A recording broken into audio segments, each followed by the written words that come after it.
Halo, Assalamualaikum warahmatullahi wabarakatuh. Saya Aulia Nur Rahmadona dari kelas Akuntansi Sore A.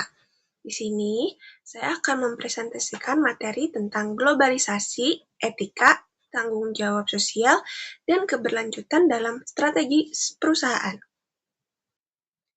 Bisnis global. Globalisasi merupakan proses terintegrasinya pasar di seluruh dunia dan ekonomi yang menjadi lebih terintegrasi.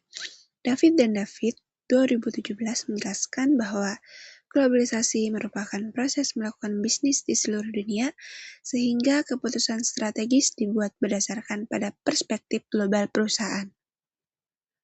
Untuk dapat masuk ke pasar global, maka dibutuhkan strategi global, yaitu seluruh aktivitas merancang, memproduksi, dan memasarkan produk dengan mempertimbangkan kebutuhan global. Jadi, perusahaan tidak hanya fokus pada pasar domestik, melainkan seluruh dunia. Perusahaan yang menjalankan bisnis lintas negara disebut MNC atau Multinational Corporate. Selanjutnya, keuntungan bisnis global. Yang pertama, perusahaan dapat memperoleh pelanggan baru. Kedua, orientasi global memungkinkan perusahaan menjual kelebihan produksi ke pasar asing. Ketiga, bisa menentukan besaran kapasitas produksi. Keempat, persaingan di pasar luar negeri kemungkinan tidak ada atau kurang intens dibandingkan dengan pasar domestik. Dan terakhir, salah satu cara melakukan bisnis global adalah melalui usaha patungan atau joint ventures. Selanjutnya, kekurangan bisnis global. 1. Risiko bisnis global adalah nasionalisme atau pengambilan alihan perusahaan oleh negara, terutama di negara berkonflik atau dengan faksi nasionalis yang kuat. Kedua, perusahaan akan menghadapi kekuatan sosial, budaya, dan berbagai hal yang sangat berbeda dari negara asal. Ketiga, pesaing di negara asing sering ditaksir terlalu tinggi. Keempat, perbedaan bahasa, budaya, dan sistem nilai berbeda antar negara yang dapat menciptakan hambatan komunikasi. Nah, tantangan global saat ini bisa seperti ekonomi dunia semakin terkoneksi dan terintegrasi, pasar yang berubah dengan cepat menyatu dengan tren dan harga, dan rantai pasok global atau global supply chain, khususnya saat pandemi COVID-19 selama tahun 2020 sampai 2021. Ekspansi perusahaan ke luar negeri menghadapi masalah perbedaan budaya. Salah satu teori utama untuk membandingkan budaya adalah 5 dimensi Hofstede yang dikembangkan Kirk Hofstede melalui studi di IBM yang beroperasi di 64 negara. Materi selanjutnya yaitu etika bisnis, merupakan prinsip-prinsip perilaku dalam organisasi yang memandu pengambilan keputusan dan perilaku orang-orang dalam organisasi tersebut.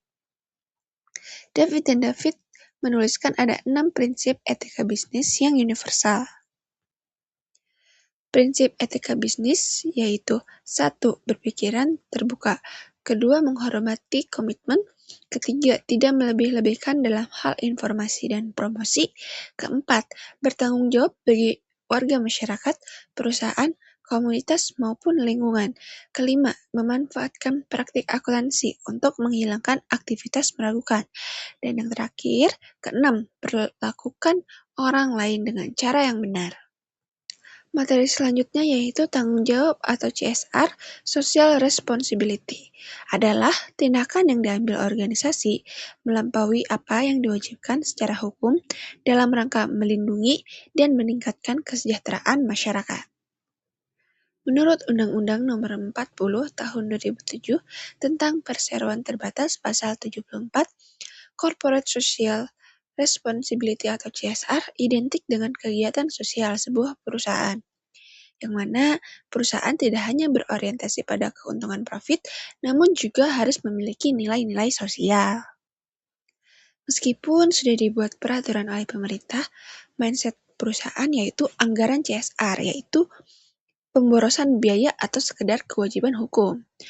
Nah, praktik menyimpang juga seperti CSR hanya sebagai charity atau bagi-bagi atau pencitraan, bukan komitmen jangka panjang. Selanjutnya, definisi ideal atau World Bank komitmen pada ekonomi berkelanjutan, profit, people, planet, triple bottom line ini. Dan masalah sektor SDA, perusahaan SDA sumber daya alam ini sering mengabaikan tanggung jawab atau wajib reklamasi revegetasi. Contohnya kasus lubang tambang di Kalimantan. Nah, contoh program CSR yang dilakukan perusahaan Indonesia itu salah satunya PT Unilever Indonesia Tbk. Ini program CSR terintegrasi dengan visi perusahaan. Pilar utamanya peningkatan taraf hidup, lingkungan, kesehatan, dan nutrisi. Contoh khususnya ini ada di program pemberdayaan petani kedelai hitam, mengacu pada standar Sustainable Agriculture dan Responsibility Searching. Materi selanjutnya ini keberlanjutan, dimaknakan sejauh mana sebuah operasi dan tindakan organisasi tersebut melindungi, memperbaiki, dan melestarikan lingkungan alam. Keberlanjutan pada dasarnya mencakup 3 hal utama, yaitu terkait laba rugi tradisional, tanggung jawab sosial perusahaan, dan tanggung jawab lingkungan. Nah, ada tema tujuan pembangunan berkelanjutan atau Sustainable Development Goals. Ini ada 17 program yang ditetapkan oleh United National Development Program atau UNDP. Yang pertama, mengurangi kemiskinan. Kedua, mengurangi kelaparan. Ketiga, meningkatkan kesehatan dan kesejahteraan masyarakat di seluruh dunia. Keempat, meningkatkan kualitas pendidikan. Kelima, kesetaraan gender. Keenam, penyediaan air bersih dan sanitasi bagi seluruh masyarakat dunia. Ketujuh, menciptakan energi yang terjangkau dan bersih. Kedelapan, pekerjaan layak dan pertumbuhan ekonomi industri. 9, inovasi dan infrastruktur. Ke-10, mengurangi ketimpangan di masyarakat. Ke-11, membuat kota dan komunitas yang berkelanjutan. 12, memproduksi dan mengonsumsi secara bertanggung jawab. 13, mengatasi perubahan iklim. 14, menjaga dan memanfaatkan kehidupan di bawah air. 15, kehidupan di daratan. Ke-16, penciptaan perdamaian keadilan dan penguatan kelembagaan. Dan 17, ini kemitraan untuk mencapai tujuan bersama.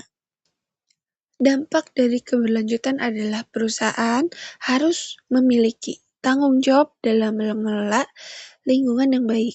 Beberapa hal yang dapat dilakukan adalah menggunakan produk daur ulang atau recycling.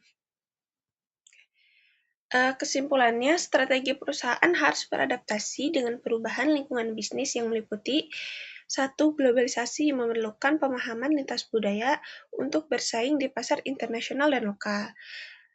Yang kedua, etika dan keberlanjutan. Perusahaan yang menjunjung etika, tanggung jawab sosial, dan keberlanjutan memiliki keunggulan kompetitif dan diapresiasi masyarakat.